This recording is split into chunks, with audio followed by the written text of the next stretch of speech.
madeireira sente a taxação norte-americana e inicia processo de demissões. As dificuldades dos recém-graduados para conquistar um posto no mercado de trabalho. Investimento. O mercado imobiliário está aquecido e valorização é de mais de 20%. Guarapuava passa a contar com serviço de testagem e detecção de metanol em bebidas alcoólicas. Testes serão realizados nos laboratórios da Unicentro. Uma mostra cinematográfica para chamar de nossa. Festival Curucaca estreia com exibição de mais de 100 filmes paranaenses. Posso te dar um abraço? Essas e outras notícias você confere agora no Boletim 42.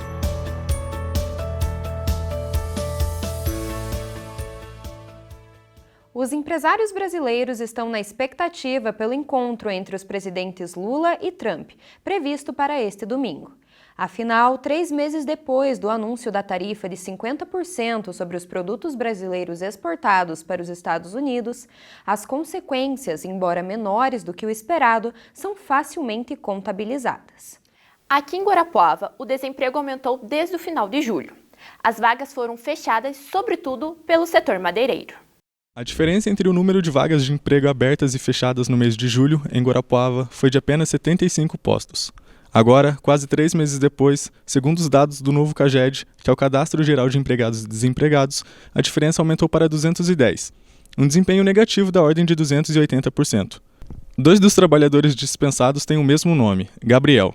A empresa madeireira em que eles trabalhavam demitiu cerca de 300 trabalhadores. Existia uma expectativa que provavelmente haveria cortes de pessoal, então todo mundo estava meio ciente já, mas a gente não sabia que seria tão grande assim. Ele é um mercado que oscila muito, ou seja, ele depende de fatores externos como a economia global e tudo mais, então ela consegue se beneficiar disso, mas também ela consegue ser prejudicada com isso. Então, a sensação que causava, pelo menos para mim, no meu pessoal, era uma insegurança onde não só o meu desempenho era crucial para o meu desenvolvimento profissional, mas também com fatores externos. A indústria madeireira onde os dois trabalhavam foi procurada por nossa equipe de reportagem.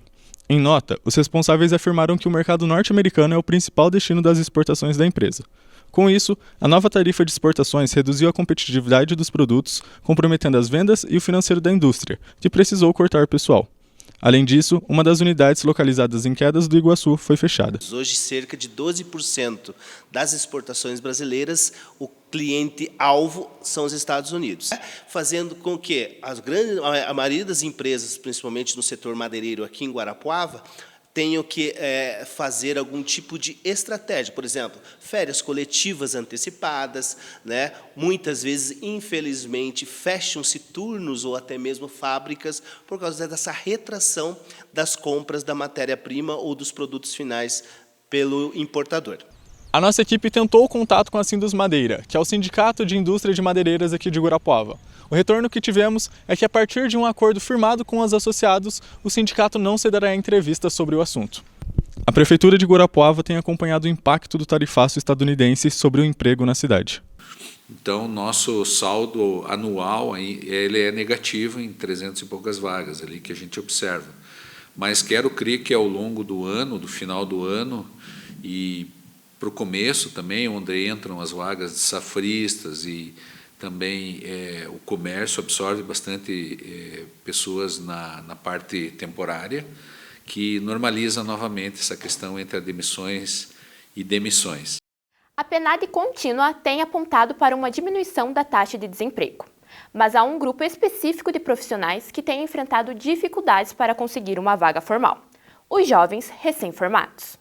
As barreiras são a falta de experiência e a escassez de oportunidades específicas nas áreas de formação. A queda da taxa de desemprego está longe de significar plena ocupação no Brasil. Segundo a PNAD contínua do segundo trimestre desse ano, mais de 1.200.000 pessoas estão fora do mercado de trabalho. Cerca de 14% desses desempregados têm ensino superior completo, mas não consegue uma colocação na área de formação. Esse é o caso do Renan. O bacharel em Direito está há mais de 2 anos buscando uma colocação formal na área. É um pouco contraditório a empresa que quer contratar um profissional já com uma experiência profissional, mas não abre oportunidades para que as pessoas possam mostrar o seu talento na empresa, né? Um dos motivos por trás do desemprego de graduados é que o número de vagas para esses profissionais não cresceu, ao contrário da oferta de cursos superiores. Com isso, hoje em dia, o diploma já não é garantia de oportunidades de trabalho. De maneira geral, no mundo, né, aumentou enormemente o número de vagas no ensino superior. Qualquer pessoa que quer estudar consegue fazer um curso superior, consegue se especializar, consegue até fazer o seu mestrado, consegue até fazer um doutorado, mas não significa que isso lhe garante um trabalho digno. Diante desse cenário, para os recrutadores de recursos humanos, a saída é a adoção de políticas públicas específicas voltadas a esses profissionais. Principalmente para ingresso, às vezes a oferta salarial não é uma oferta, digamos assim, condizente com a expectativa de uma pessoa recém-formada. Então, eu acredito que o governo também poderia dar algum tipo de incentivo, tanto, né, para essas pessoas, como para as próprias empresas. O Lucas é formado em turismo há 3 anos. Ele ainda não conseguiu se posicionar como turismólogo e vê na falta de regulamentação profissional um outro problema a ser enfrentado pelo país. Eu acho, dentro do turismo, assim, eu acho que principalmente uma falta de perspectiva. A profissão de turismólogo não é uma profissão regularizada, uma profissão regulada. Então, muitos empreendimentos que tipo a pessoa pensa, poderia ter um turismólogo trabalhando, hotéis, restaurantes, pontos turísticos, não existe nenhuma obrigação de ter um turismólogo. Pode ser qualquer um. Há 10 dias de finados, o comércio local já se prepara para um dos períodos de maior movimento do ano. Nas floriculturas, esse é o momento de organizar o estoque, reforçar os pedidos e preparar as flores para a data. De acordo com o Ibraflor, que é o Instituto Brasileiro de Floricultura, o Dia de Finados é responsável por 3% do faturamento anual das floriculturas em todo o Brasil. Sabemos que a data de finados, comercialmente falando, aquece as vendas, né? Eu acho que principalmente são os vasos, os crisântemos, flores de campo, são as plantas que mais são procuradas para essa data. E teremos que aumentar o meu pedido, né, desse tipo de flor para atender essa demanda. Mas não são só as flores que movimentam o comércio. A procura pelos serviços de limpeza de túmulos e por velas também crescem, motivada pela data que faz memória aos mortos. A gente fez um estoque inteiro de velas, então eu espero que as velas aumentem bastante a venda delas para o Dia de Finados. Antes e durante o Dia de Finados, também são muitos os vendedores no entorno dos cemitérios. Nesse ano, segundo a Prefeitura de Guarapuava, esse tipo de comércio só será permitido com cadastro prévio. Para isso, é preciso ir diretamente na Divisão Central de Triagem e Cemitérios, que fica na Rua Capitão Frederico Virmont, 1948. A Prefeitura de Guarapuava oferece mais 2 alternativas para quem tem impostos municipais atrasados e quer colocar a dívida em dia. Agora, quem aderir ao Prefig, que é o Programa de Recuperação Fiscal de Guarapuava, vai poder pagar o débito de forma parcelada no cartão de crédito ou pelo Pix. A repórter Valentina Córdova tem mais informações. Bom dia, Valentina! Bom dia, Ana! As novas formas de pagamento foram implementadas para facilitar a quitação de tributos atrasados, como o IPTU e o ISS.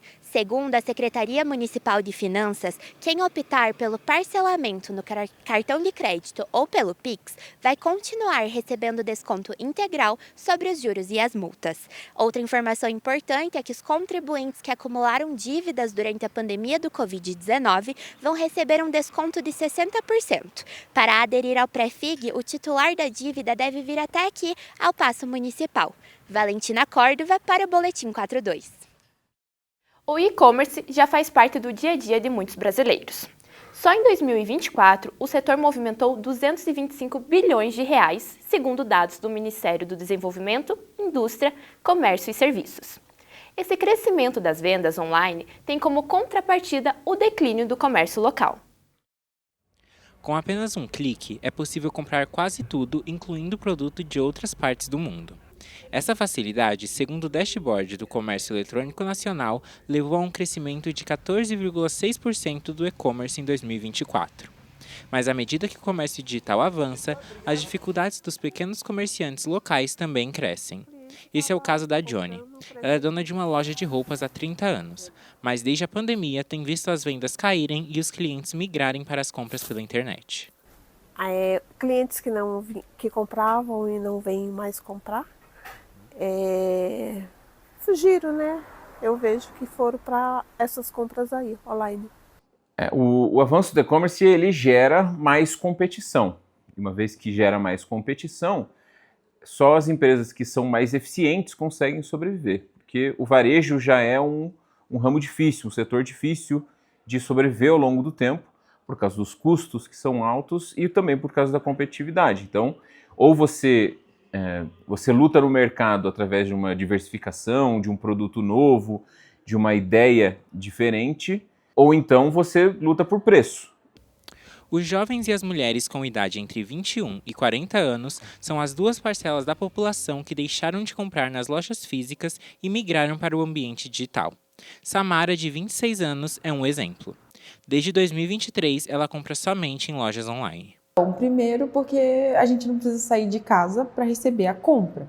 E também pelo preço. O preço pela internet eu acho bem mais acessível do que os do comércio local.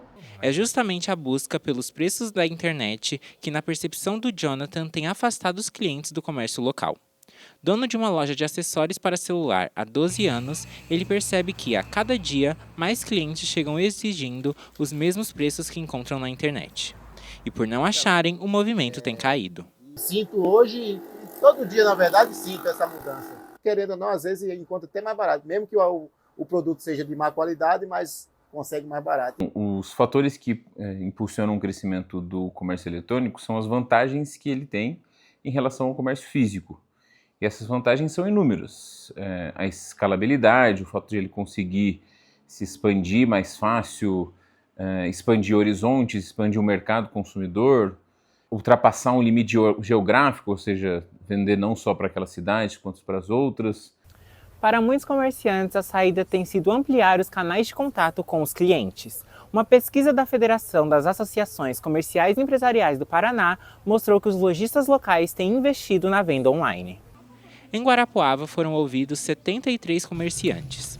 Deles, 43% já possuem canais de vendas online. A ASIG, que é a Associação Comercial e Empresarial do município, tem desenvolvido ações para apoiar os comerciantes locais, que buscam se reposicionar no mercado. A entidade tem oferecido cursos e capacitações, orientando sobre vendas online e estratégias para manter o negócio competitivo. A ASIG entende que o e-commerce ele tem ganhado força, cada vez crescendo mais, e que é uma realidade que os comerciantes não podem fugir. A gente tem feito algumas ações para que os comerciantes se adequem a essa nova realidade. Dentre elas, a SIG está fazendo cursos de gestão, cursos de atendimento via WhatsApp, por exemplo, entre outras redes sociais, e tentando trazer, também fazendo campanhas junto aos consumidores que privilegiem o comércio local. Um novo projeto promete fortalecer o setor de alimentação em Guarapuava. A iniciativa quer ajudar bares e restaurantes a melhorar a gestão e o planejamento financeiro. O programa Impulsiona Bares e Restaurantes é resultado de uma parceria entre a Abrazel e o Sebrae. A proposta é oferecer consultorias especializadas, com diagnósticos individuais e planos de ação para cada estabelecimento participante. Esse projeto ele visa ajudar os estabelecimentos associados da Abrazel com planejamento financeiro, com o objetivo de fomentar uma melhor organização para esses estabelecimentos. A ação vai atender 20 negócios do ramo da alimentação de Guarapuava até o início de dezembro. A expectativa é que, com a consultoria, os empreendedores consigam reduzir custos e aumentar a competitividade. Para participar, os interessados devem entrar em contato com a Abrazel pelo telefone 429-9955-2653. A seguir, o Unicentro passa a fazer análise de bebidas alcoólicas para identificar presença de metanol. E ainda, vereadores corrigem lei e castração de animais comunitários volta a ser permitida no município.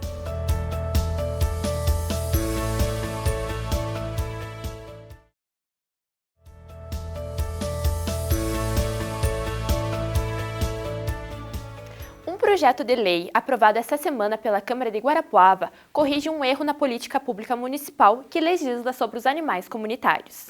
A alteração garante a continuidade do trabalho de castração, uma ação que impacta diretamente na saúde pública e no bem-estar animal.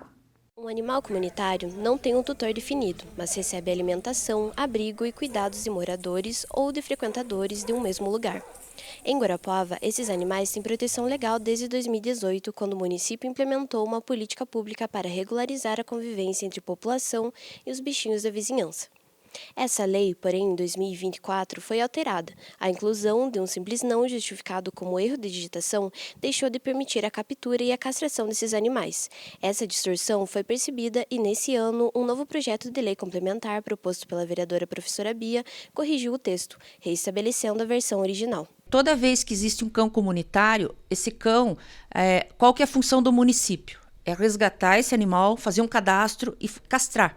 Aí devolver no local. Ele vai continuar sendo cuidado por aquelas pessoas que já cuidavam dele anteriormente. A responsabilidade do município é fazer a castração desse animal. Os demais cuidados fica a responsabilidade para as pessoas que assumiram, né, o cão comunitário naquele lugar ali onde elas, né, onde um quarteirão, uma quadra, então depende de onde está este cão. Além de ajudar no controle da população animal de rua, o programa de castração também desempenha um papel importante na promoção da saúde pública, já que mais de 60% das doenças infecciosas que afetam os seres humanos têm origem em animais, segundo a Organização Mundial da Saúde. Cada vez que você tira uma fêmea, né, das condições de reprodução, você evita inúmeros outros animais na rua, inúmeras outras ninhadas. Isso, obviamente, vai se refletir na saúde ambiental como um todo, que a gente chama de saúde única, né, ambiental, animal e humana. Quanto menos animais em condições de rua, né, é menor a propagação de doenças e de colocar tanto eles quanto a população em risco. Apesar da política de castração, a superpopulação de animais nas ruas continua sendo uma preocupação do município. Segundo dados de 2022 da Prefeitura de Guarapuava, existiam 80 mil cães e gatos que viviam nas ruas, 3 vezes mais que os 25 mil registrados em 2020. Para reduzir o número de animais em situação de rua, o poder público não pode agir sozinho. De acordo com os dados de 2023 do Departamento de Proteção e Defesa Animal, 55% dos municípios brasileiros consideram urgente a implementação de políticas de combate ao abandono. Em Guarapuava, grande parte dos resgates é realizada por protetores independentes e ONGs, como o projeto Falando de Bicho, que atua desde 2012. Esses animais, atualmente, que eu tenho aqui no meu projeto, foram todos animais abandonados. Eu peguei em terreno, peguei em BR, e daí eu faço brechó para sustentar esses animais ou doação. Em âmbito estadual, o programa Castra Pet, desde 2020, já castrou mais de 104 mil animais. Apenas entre novembro de 2024 e maio de 2025 foram realizadas 31 mil castrações em 165 municípios, incluindo Guarapuava. Quem tiver interesse em castrar o seu animalzinho precisa comprovar baixa renda, porque o programa é voltado para as pessoas, para as famílias de baixa renda. Com isso, precisa trazer a folha resumo do CRAS, os documentos pessoais, um comprovante de endereço e faz o seu cadastro aqui na Secretaria do Meio Ambiente. Logo que as castrações sejam retomadas, a gente vai estar entrando em contato com essas pessoas e indicando qual é a clínica para ela levar o seu animalzinho. Os casos recentes de presença de metanol em bebidas alcoólicas levaram a Unicentro e a Secretaria Municipal de Saúde a firmar uma parceria. As instituições anunciaram que a universidade vai fazer testes para detectar a adição de substância em lotes de bebida com suspeita de adulteração. Mais informações com a repórter Emily França. Bom dia, Emily.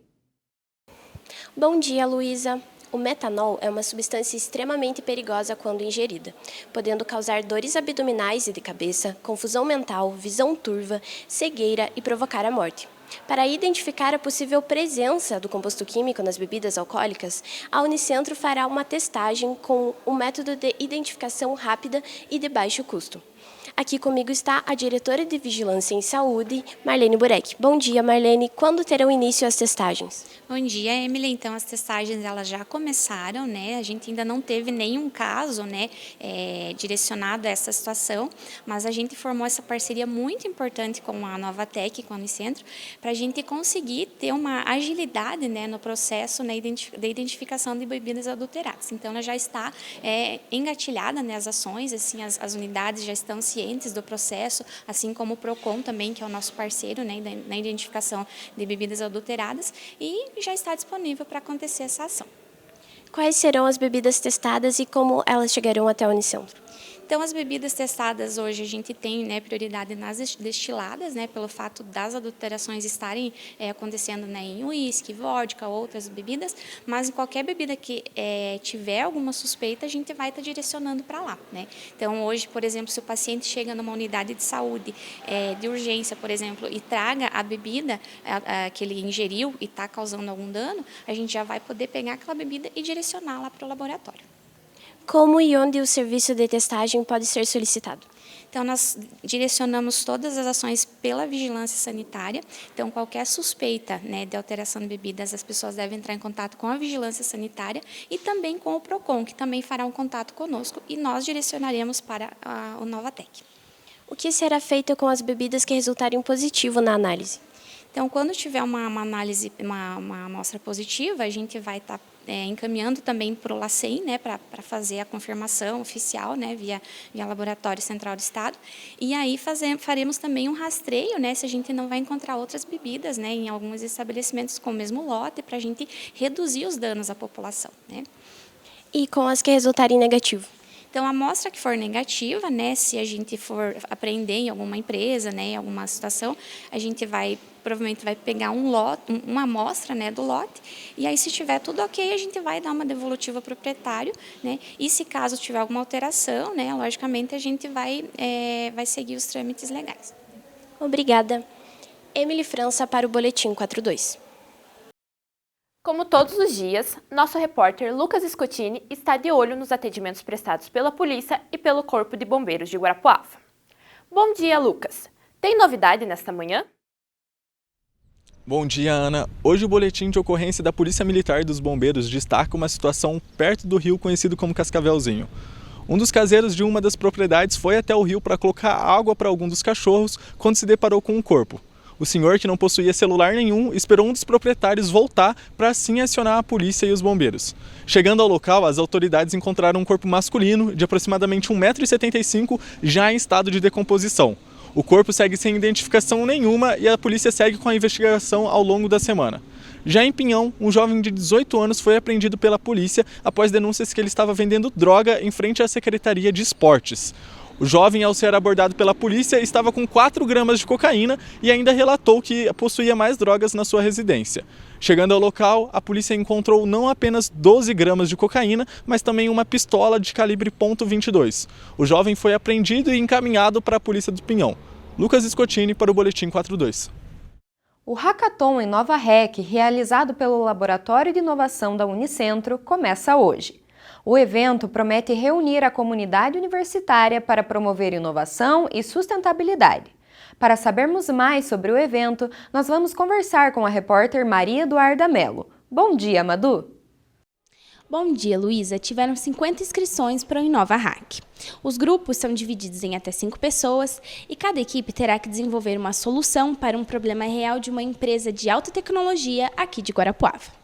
A melhor solução será colocada em prática e leva o prêmio de R$ 3.500, a segunda de R$ 1.000 e a terceira de R$ 500. Eu estou aqui na Unicentro, onde o evento vai ser realizado de hoje até domingo. E junto comigo está uma das coordenadoras do evento, Rosmeire Ferraz. Bom dia, professora. Quais serão as etapas que eles vão ter que percorrer nesses 3 dias para concluir o desafio? Bom dia. Então, nesse primeiro dia de evento, eles serão divididos em equipes, né? Alguns grupos já estão vindo com equipes formadas, outros vão ser formados no decorrer desse primeiro encontro, e vai ser apresentado a proposta, né? Então, qual é o problema dessa empresa que precisa dessa solução. No segundo dia de evento, então, um dia um pouco mais intenso de atividades, né? A gente vai ter algumas oficinas que vão auxiliar os grupos na elaboração da sua proposta e na apresentação.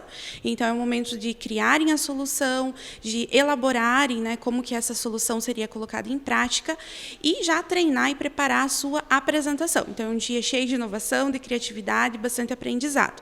No terceiro dia é o resultado, né? Então, nós teremos uma banca avaliadora que é composta por integrantes da empresa, que é a empresa Gesla, né, que está nessa parceria com o InovaLab, juntamente com o representante da universidade, o diretor de Sociais Aplicadas, né, do qual o InovaLab faz parte.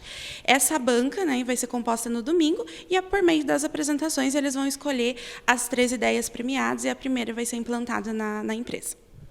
Onde entra a sustentabilidade do evento? Então, a sustentabilidade ela é muito relacionada com inovação. Não tem como nós falarmos de inovação sem envolver a sustentabilidade, os objetivos de desenvolvimento sustentável. Então, eu não posso dar muito spoiler, né, sobre qual vai ser esse problema, porque ele vai ser revelado hoje no primeiro dia de evento. Mas, assim, posso dizer que vai envolver sustentabilidade, vai envolver inovação. Então, vai precisar de criatividade para tentar vincular esses 2 assuntos aí. Qual a importância do evento no cenário da inovação em Guarapuava?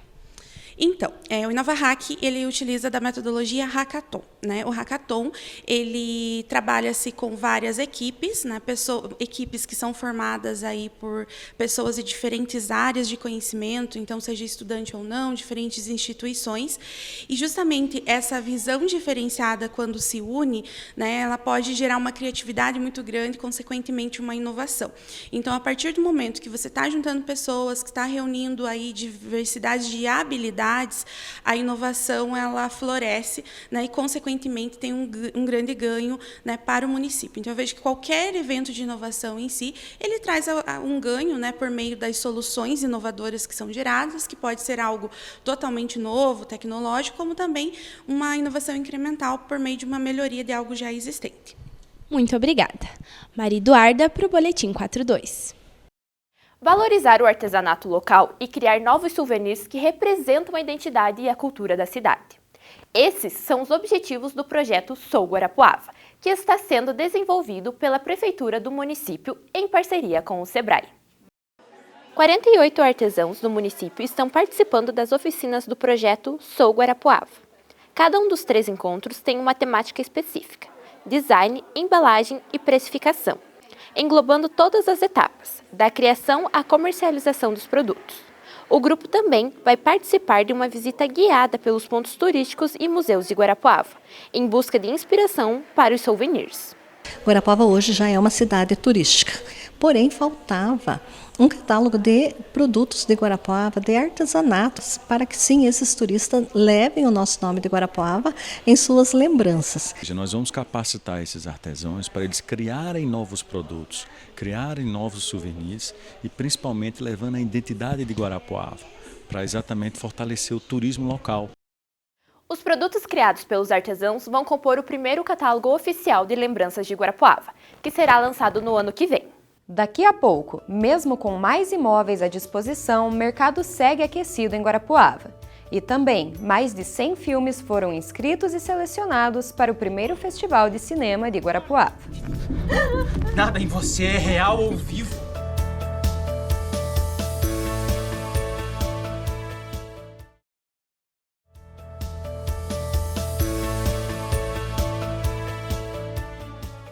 Investir em imóveis em Guarapuava tem se mostrado um negócio com ótimo retorno. Mesmo com o número de construções aumentando, o valor de casas e apartamentos não para de subir. Prédios, condomínios e loteamentos mudam o visual urbano e movimentam a economia local. O empresário e investidor Eduardo Christi acompanha de perto esse mercado. Há 10 anos, ele decidiu apostar em um setor que em Guarapuava não para de crescer: o mercado imobiliário. Então, o grupo que eu trabalho investe em imóveis há algum tempo para diversificar os investimentos. E a gente, por opção para diversificar mesmo, diminuir risco, a gente tem alguns investimentos no ramo imobiliário. De acordo com dados da Secretaria Municipal de Habitação, neste ano foi registrado um aumento na emissão de alvarás para a construção civil. Até esse mês, já são 699. Nesse ano foi sancionada uma lei que faz uma redução de tributos, uma redução do ITBI, que é o principal tributo ali para compra e venda e negociação de imóveis, tá? Então essa é uma política instaurada, tá? E além dessa política, né, de redução de tributos, a gente tem outras políticas para facilitar e otimizar, né, esse processo de aprovação de projetos, que é a questão do Aprova Fácil, que reduz ali esse prazo de análise de novos projetos. Tem a questão da conclusão fácil também, que é também outra política para facilitar todo esse trâmite de desenvolvimento da construção civil aqui no município. Os bairros Alto da 15, Cidade dos Lagos e Santa Cruz estão entre os que mais valorizaram. Em 2024, o valor de um imóvel na Sila aumentou 22%, bem acima da média nacional, que foi de 7,73%. Por conta do alto investimento privado lá, então tem shopping center, todo ao redor no shopping center é muito valorizado, tem hospital regional, hospital do câncer, a UTFPR, agora está vindo 3 novos cursos para a UTFPR, tudo isso tende a valorizar ali as regiões em torno. Outro fator importante é o crescimento populacional. Com mais gente chegando à cidade, aumenta também a demanda por moradia. Segundo o último censo do IBGE, a população de Guarapuava aumentou mais de 13% nos últimos 15 anos, somando quase 190 mil habitantes. E o mercado imobiliário acompanha esse crescimento.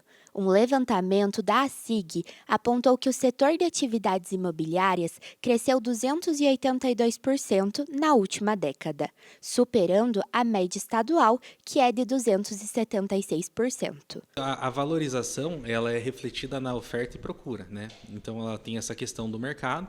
Quanto mais pessoas procurando, mais tem essa valorização, né? Entre os investidores da área imobiliária está Letícia. Aos 17 anos, com a ajuda dos pais, ela comprou o primeiro apartamento. Hoje, o imóvel virou uma fonte de renda. Hoje em dia, ele gera uma renda para a gente, que é utilizada para a gente estar adquirindo outros imóveis. A gente já comprou uma casa aqui também, para estar aumentando, né, essa questão do investimento em imóveis. Guarapuava está se tornando uma cidade que tem muitas opções de investimento, tanto para você investir quanto para você comprar. E isso chama a atenção do investidor porque ele sabe que vai ter demanda, né, para o investimento dele. Então esse mercado está aquecido porque ele está se mostrando vantajoso. A partir de 2026, a reforma tributária inicia sua fase de transição. A Lei Complementar número 214 desse ano, que regulariza a reforma, traz 2 novos tributos: o Imposto sobre Bens e Serviços, o IBS, e a Contribuição sobre Bens e Serviços, a CBS. Com essas novas condições, proprietários de imóveis e locadores podem ficar confusos ou preocupados em como irão se adaptar a esses novos impostos. Por isso, vamos conversar com o doutor em Contabilidade, Ivonaldo Guzmão, que irá esclarecer para a gente como será daqui para frente. Seja bem-vindo! Ivonaldo, quais são os impactos que os proprietários terão daqui para frente? Nós temos que entender que esses 2 impostos, o IBS e o CBS, eles vão, a partir que vai ser implantado em 2026, nós teremos um prazo para a sua implantação, que nós chamamos de período transitório. Então, no ano de 2026, nós temos uma alíquota provisória, essa alíquota vai ser de 0,1% para o IBS e de 0,9% para o CBS. Então, nós teremos um impacto transitório em 2026 de apenas 1%. Esse período, para o governo, é um período de adaptação, tanto para as pessoas físicas quanto para as pessoas jurídicas, que tratam desse tributo. O impacto vai se transcorrer durante toda a transição da implantação da lei, que vai de 2026 até 2033. Então, em 2026, nós temos essas alíquotas provisórias de 1% para os 2 tributos. 2027 inicia com as alíquotas sendo gradativamente sendo implantadas. Ao final de 2033, a expectativa, então, é que essa alíquota será para o IBS de 17,7% e para o CBS 8,8%. Então, nós teremos um impacto para os aluguéis de em torno de 26,5%. Professor, com esses impostos, os impostos antigos, como o IRPF, continuarão a ser aplicados? Sim. Nós temos, então, 2 momentos, né? O imposto de renda, quem vai pagar é o locador. Nós estamos, ao calcularmos esse impacto, com o imposto de renda das locações, mais o IBS e o ICMS, essa alíquota deve chegar em torno de 35,6% de impacto sobre o imposto de renda. Mas isso ocorrerá, né, durante todo o período de transição. Quanto à questão do imposto, o que alterou significativamente com essa nova lei foi, primeiro, antes nós pagávamos o imposto somente sobre o aluguel. Agora a lei adaptou e trouxe para nós que nós vamos pagar o imposto sobre a venda desse imóvel também. Tá? Então, esse período de transição é um período que nós vamos ter que nos adaptar. O governo deve fazer algumas alterações. A mudança significativa é que a Receita Federal está implantando o Cadastro Brasileiro de Imóveis, o CBI. Com esse cadastro, a Receita Federal ela sempre esteve muito à vanguarda, né, dos seus controles. E o governo federal coloca a Receita Federal para regular esses contratos. Muitos desses contratos nós chamávamos que eram contratos de gaveta, né? Ou seja, o contribuinte não declarava esse contrato. Com a necessidade agora de cadastro no CBI, isso a princípio não deixa de existir e todos os locadores e locatários deverão registrar e assim a Receita Federal vai conseguir mapear essas receitas. Então, tanto o locatário quanto o locador, né, eles pagarão tributo sobre a locação. Para o caso, um exemplo, né, antes nós pagávamos 15% de imposto de renda sobre a venda total. Hoje, com essa nova lei, nós vamos pagar apenas pela diferença. Exemplo, eu tenho um imóvel de R$150 mil hoje, meu. E aí, em 2026, eu vendo esse imóvel por 200 mil. Pela lei anterior, eu pagaria o tributo sobre os 200 mil. Pela lei nova, agora da 214, eu vou pagar somente pela diferença. Ou seja, 150 mil era o meu, eu vendi por 200, eu pago sobre 50. Então, isso também é um avanço, né, do ponto de vista de controle. Para aqueles locatários que têm casas alugadas, por exemplo, nas praias. Esses locatários serão enquadrados de duas formas. Se essa locação for de até 90 dias, ele entra como locatário normal. Se ele ultrapassar 90 dias, ele vai ser enquadrado como se fosse uma hotelaria e aí ele pagará 26,5% de imposto. Qual é o impacto, então, que nós entendemos que isso vai ocorrer? Tanto o locador, seja pessoa física ou pessoa jurídica, ele provavelmente vai pegar as alíquotas desse tributo, desses dois tributos, o IBS e o CBS, e vai incluir no valor do aluguel. Tá? Acredito que ele não deva deixar de incluir esse valor, então os aluguéis vão ficar mais caros. E como que os proprietários podem se adaptar a essa nova mudança? Que estratégias eles podem seguir? A primeira estratégia é compreender que 2026 ele é transitório, então nós vamos ter uma alíquota simbólica de 0,1 e 0,9, conforme eu falei. A partir de 2027, aí começam a entrar as alíquotas reais, que vão ser de 17,7% para o IBS e de 8,8% para o CBS. Bom, como é que ele vai se adaptar? Vai procurar um contador, um especialista nessa área, para explicar como ele vai implantar essa alíquota. Os hotéis, né, vamos falar assim, né, ele já tem um contador, porque é uma empresa.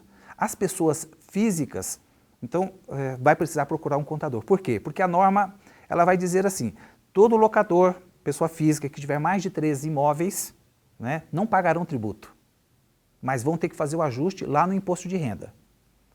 Todos aqueles que tiverem mais de 3 imóveis e com renda superior a 20 mil reais por mês, esses deverão pagar o tributo mensalmente.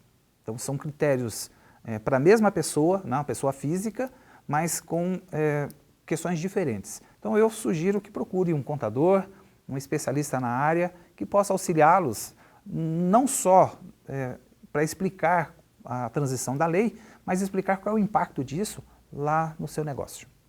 Obrigada. Muito obrigada. Depois de uma semana com temperaturas de inverno, o fim de semana deve ser mais quente, mas as temperaturas não permanecem altas por muito tempo. O sábado será claro e ensolarado. Já no domingo, a nebulosidade aumenta. A máxima alcança os 26 graus. A partir de segunda, com a passagem de uma frente fria, tem previsão de chuvas e as temperaturas voltam a cair. Mínima de 13 graus na terça. Guarapuava está sediando o torneio Interclubes Regional de Beach Tênis, uma competição organizada pela Federação Paranaense de Tênis. Até domingo, mais de 600 atletas de 7 cidades do Paraná competem em 27 modalidades. Os jogos são todos no Guaíra Country Club e são abertos ao público. Agora, uma opção para quem é fã da cultura gaúcha. Hoje, a partir das 11 da noite, tem bailão no CTG Fogo de Chão. A entrada custa R$ 50. Você sabia, Ana, que agora Guarapuava tem uma mostra competitiva de cinema? Sabia sim, Luísa. E logo na primeira edição, o Festival Curucaca recebeu um número impressionante de filmes produzidos em todo o Paraná. 138 filmes foram inscritos logo na primeira edição do festival, número que superou as expectativas da organização e mostra a força do audiovisual produzido no Paraná. Entre os 110 selecionados está o dirigido pela Dani Lela. O documentário narra os 6 meses de luta que ela travou com o câncer de mama.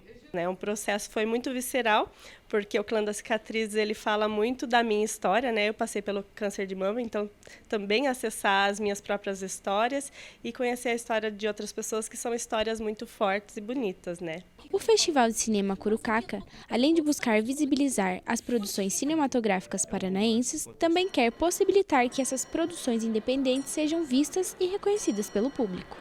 O artista do município pequeno está ali de igual para igual com alguns produtores de grandes centros.